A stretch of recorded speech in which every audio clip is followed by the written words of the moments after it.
¿Qué tal? ¿Cómo están ustedes? Sean ustedes bienvenidas y bienvenidos a Economía de Frente, un esfuerzo por llevarle a usted los temas económicos de una manera accesible, puntuales y sobre todo actuales. Bienvenidos. Tenemos hoy el gusto de recibir a Alfredo Ávila, un financiero de CEPA y con una muy amplia experiencia como invitado en esta ocasión. Comenzamos.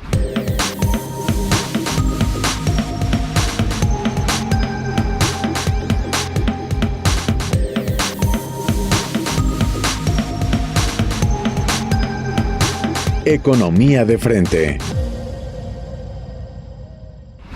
Muchas gracias, Alfredo Ávila. Gracias por estar aquí con nosotros. El gusto es mío, Eduardo. Muchas gracias. Oye, antes de que empezáramos a grabar el programa, nos señalabas oportunamente que sí, a nivel mundial es una preocupación lo que está sucediendo nuevamente con esta o con las cepas que se les ocurran, la Delta o la Epsilon o las que vengan, porque no podemos decir en la que venga, no, las que vengan. Sigue siendo ya una preocupación a nivel mundial el COVID. Así es. Como yo te comentaba, en este momento, en estos días, a nivel mundial, están muy preocupados, puesto que la parte productiva, es decir, los humanos entre 30 y 50 se están contagiando y están subiendo los casos. Entonces, ¿qué significa esto? Esto significa menor producción, menor productividad, menores impuestos pudiera ser por las gentes que pudieran fallecer. Entonces, es una preocupación muy grande de que va a disminuir, va a afectar el Producto Interno Bruto, va a afectar los ingresos, va a afectar los ingresos por impuestos, va a afectar productividad de las empresas. Entonces, tienen que ver cómo pueden solucionar esto a través de una eficiente puesta de vacunas en todos los países. Y también, por otro lado, en Inglaterra están subiendo los casos y están abriendo la economía. Entonces, no pueden cerrar las economías, todavía no las pueden seguir cerrando porque menos impuestos, menos ingresos, se caen las economías. Entonces, esto es una gran preocupación en este preciso instante, Eduardo. Sí, ¿y cómo nos va a afectar? En México se descarta, aunque no se ha manifestado así de manera tan clara, pero se descarta un nuevo confinamiento en México, aunque sea parcial. Las autoridades dicen ya, se acabó. O sea, contágiese quien se contagie, muérase, lamentablemente, pero muérase quien tenga que morir, pero aquí ya no va a haber más confinamientos. Sí, es que si hacen confinamiento, Eduardo, es malo para la economía. Ya no puedes seguir así, tienes que ir al mismo tiempo aumentando la vacunación. Es lo que sí puedes hacer, pero no puedes seguir confinando. Ya no va. Sí, es un asunto que ya tienes que administrar. Ahora sí que tienes que administrar el transcurso de la vacunación, pero lo que tú no puedes hacer es frenar la economía, frenar la actividad regular. Mira, ya incluso hasta la OPEP Plus determinó un incremento en el abasto de combustibles, de petróleo, y eso generó una baja importante en la primera instancia, la primera reacción, una baja importante del precio del petróleo, y después se ha ido recuperando, y eso movió a las bolsas de valores. Los mercados observan eso. Parecería absurdo, pero te pregunto, ¿los mercados financieros observan eso? Sí, mira, el lunes precisamente cayeron las bolsas, cayó el Dow como 800, 900 puntos, debido a la preocupación del aumento de los contagios y de esta variante Delta, que no la están pudiendo controlar, pues ni siquiera al 70%, están tratando de controlar al menos al 50%, pero todavía no se dan abasto para controlar esta variante Delta. Entonces, el lunes venía la preocupación del fin de semana de esta situación de aumento de contagios. Entonces, las bolsas estaban nerviosas, no sabían qué había pasado el fin de semana, etcétera. Una cuestión muy importante, muy interesante que hubo el martes fue que se levantaron los mercados pero también había caído mucho el precio del petróleo. Tú sabes que el precio del petróleo puede afectar una serie de insumos, los precios de los insumos, entonces es una presión inflacionaria, entonces había caído el precio del se petróleo cayó como de 72 a 66. Sí, Entonces, cayó eso fue como 7.5%. un alivio inflacionario. Sí, porque viene, es un asunto del que nos va a hablar en unos minutos más Ernesto Flores Santoscoy. Él viene alertando desde hace más de 3 meses de la reflación, del regreso de la inflación. Así es. Que es algo de lo que no se había hablado, de lo que nunca se habló. Correcto. En la etapa del confinamiento, en el 2020, nadie habló de que, ojo, bueno, el precio del petróleo cayó más de 83% desde el momento en que desde la última cotización inicio, en el 2019, claro. ¿Sí? Al mes de abril, si no mal recuerdo, del 2020, había habido una caída de 83% en el petróleo. Así y eso implicó que nuestras inflaciones cayeron drásticamente. Sí. Hubo un choque de demanda y un choque de oferta consecutivo, o sea, al mismo tiempo. Y fue una caída muy grave que tuvimos en ese momento. Los mercados estaban con una incertidumbre enorme. Esto ha sido pues, de una experiencia que no habíamos tenido antes. Entonces no sabían en ese momento cómo manejar la situación, ¿no? Una gran volatilidad, un gran nerviosismo y como tú dices, el reflation, ¿no? Que hay peligro ahora de esa situación de aumento, ¿no? Entonces están con los pies de plomo en este momento. Acabo de escuchar ahorita a la gente de un fondo que está con mucha precaución para poder seguir invirtiendo en este momento. No están, algunas utilidades las están realizando, pero no están reinvirtiendo, están con precaución en este instante, gentes con fondos importantes en Estados Unidos. No todos, pero algunos ya están tomando precauciones, Eduardo. Sería una situación que podría incrementar, o sea, esa precaución, esa toma de cuidados de distancia con respecto a los planes. ¿Tú crees que puede seguir siendo la constante o puede convertirse más bien en una constante? Correcto, sí. Hay que tener pies de plomo en este momento. O sea, hay mucha incertidumbre. No sabemos qué va a ocurrir en el segundo semestre del año exactamente con este aumento de contagios y con población productiva, Eduardo. Entonces, todavía no sabemos bien si los productos internos brutos van a incrementarse de manera como se ha proyectado por esta variante que está sucediendo en este preciso instante. Bien, permítame ir a una pausa y ya tomarle el pulso a Ernesto Flores Santoscoy. Después de ella he concentrado mucho la atención en lo que nos dices, porque finalmente tú participas en el sector financiero y no estamos hablando de tu participación en el sector financiero nacional, tú participas en el sector financiero internacional. O sea, correcto. Tú estás hablando tú eres un big leaguer, ¿no? Tú eres un participante de ligas mayores, tú no estás en la liga Maya echando pelota, ¿no? Tú estás, no, así es, sí. Tú estás ahí en el Diamante de Nueva York, ¿no? Así es. No, bueno, perdóname, pero no cualquiera. Bueno, hacemos muchos. Somos muchos, a mí me gustaría ser uno de ellos, pero no. Vamos a una pausa, regresamos. Gracias, Eduardo. Economía de frente. Regresamos. Economía de frente. Continuamos. Bueno, ahora permítanme tomarle el pulso a Ernesto Flores Santoscoy, que todo el bloque anterior estuvo ahí como mirando. Pues sí, perdón, atendiendo a nuestro invitado Ernesto, el asunto del confinamiento complica los escenarios mundiales. Y entre las cosas que mencionaste, bueno, en México, si usted piensa en un confinamiento, olvídese, mejor cuídese, ¿eh? Sí estamos viendo los mercados financieros que normalmente exageran los optimismos y los pesimismos, y estamos viendo que están reaccionando ante las alarmantes estadísticas de nuevos contagios con las nuevas cepas. Y pues también estamos viendo que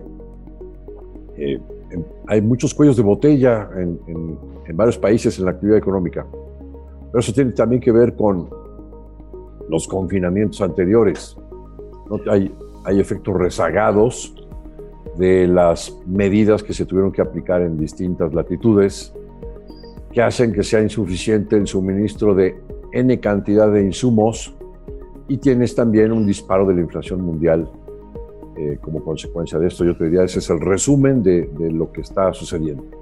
Y pues esta nueva ola de contagios, pues sí vuelve a poner nerviosos a todos los agentes económicos y a los inversionistas, porque y si se sale de control, ¿no?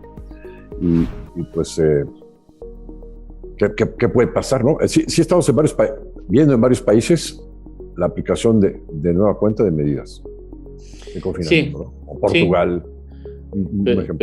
Pero México no. No. Y las autoridades así como que ya medio insinúan que no, confinamiento, no estamos pensando en el confinamiento. Están lejísimos de eso. Sí, ahora, todo el mundo lo está apostando a que no, mejor aceleramos las vacunas, ¿no?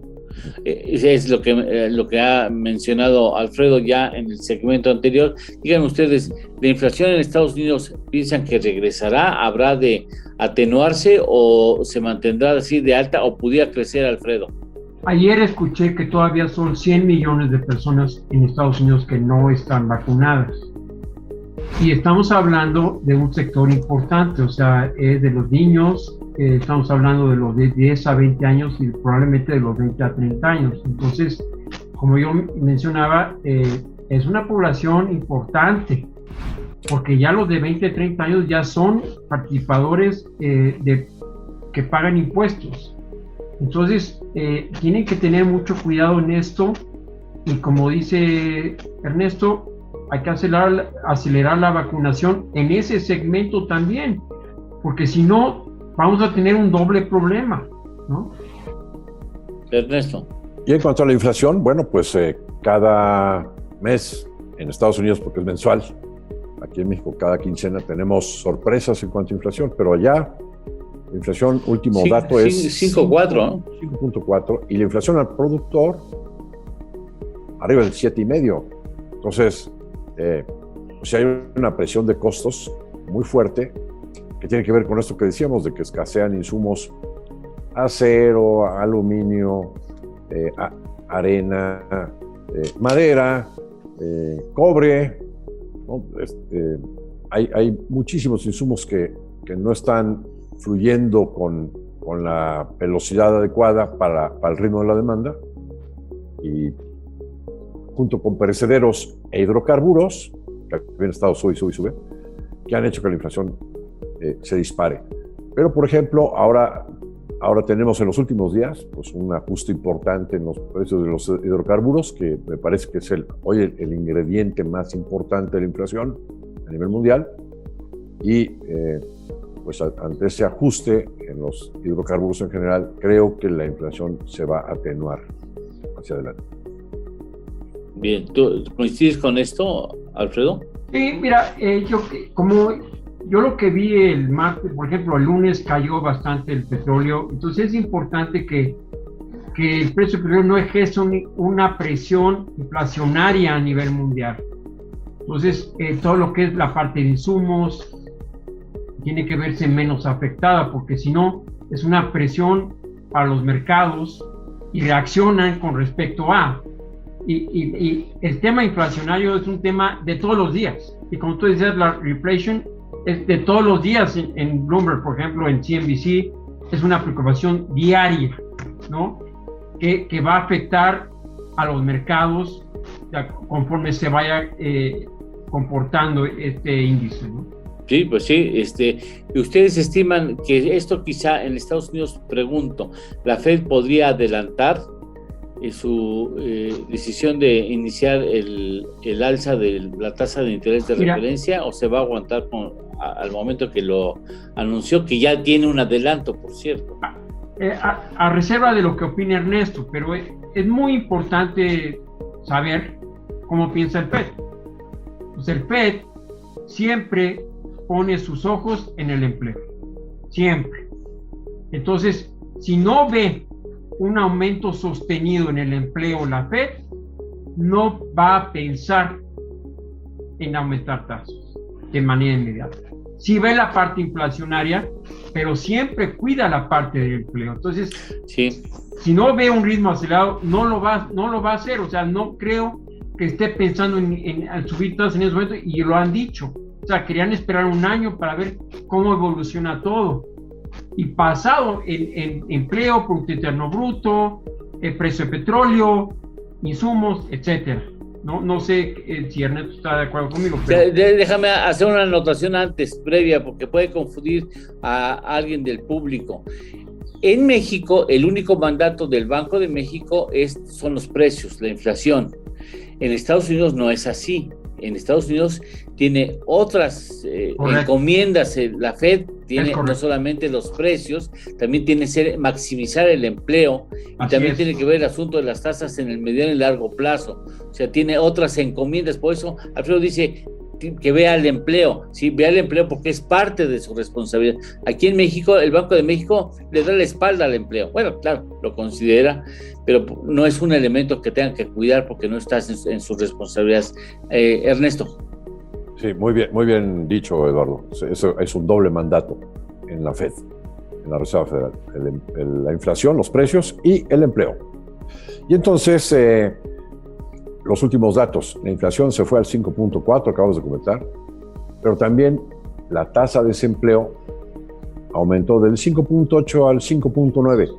Esa tasa está muy lejos de la tasa de desempleo que teníamos antes de la pandemia, que estaba en 3.4, 3.3, y era la tasa más baja desde el año 1969, que fue el récord histórico. Es decir, estábamos de nueva cuenta en el máximo histórico, en el mínimo, histórico de desempleo. Y entonces, pues teniendo una tasa tan alta de desempleo, pues se supone que la economía está muy lejos del pleno empleo, y por lo tanto, por eso afirman que todo esto es temporal, que esta inflación es temporal, porque dicen, pues es que la economía tiene todavía la capacidad sobrada para reaccionar ante el incremento de la demanda. Si lo vemos como capacidad utilizada, que es otra estadística, y capacidad no utilizada, pues hay más o menos un 25% de la capacidad instalada que no se está usando hoy en día en las fábricas.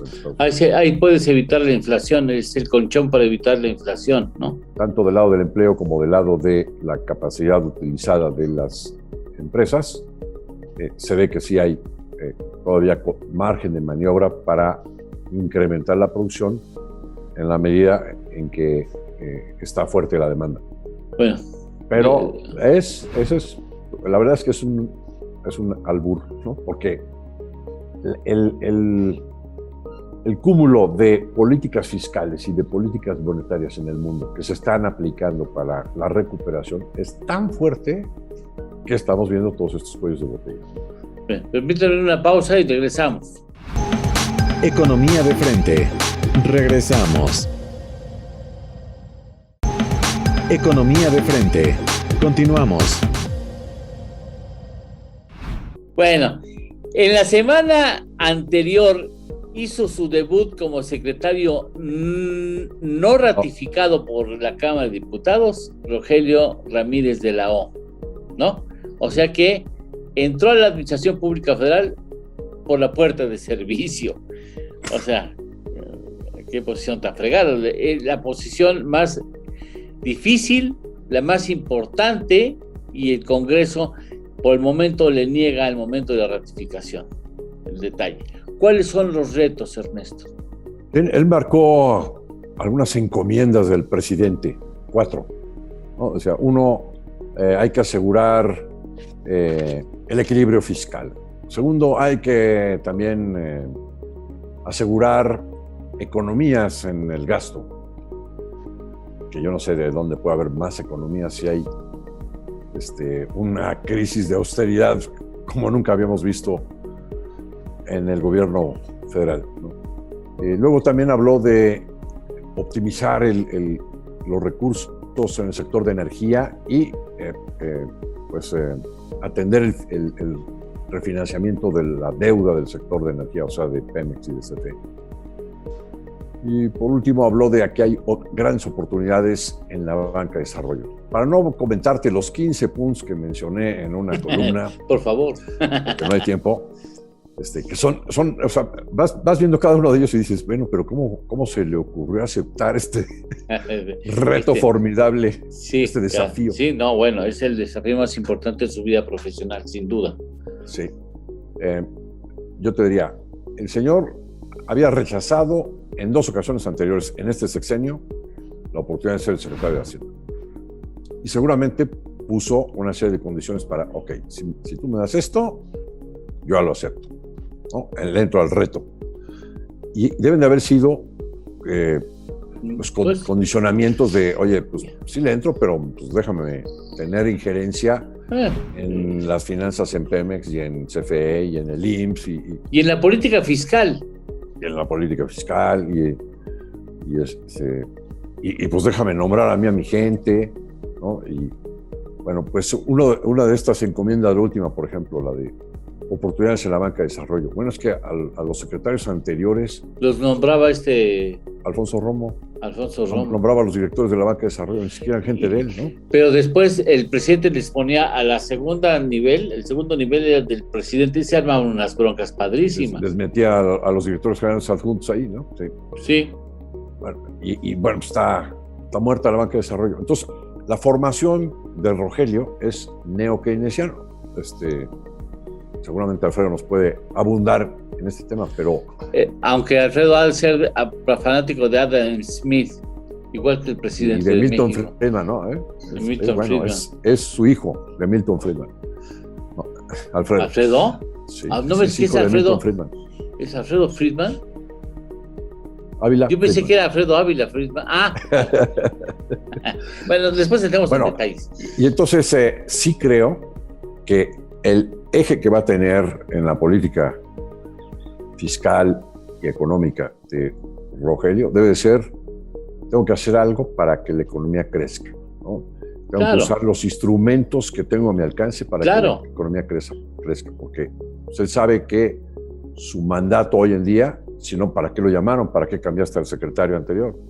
Es para que la economía crezca de aquí al cierre del sexenio y creo que va a poner énfasis en eso, ¿no? Va a tratar de utilizar la banca de desarrollo, va a tratar de hacer, pues que de alguna forma regrese la confianza, aunque no las tiene tan fácil.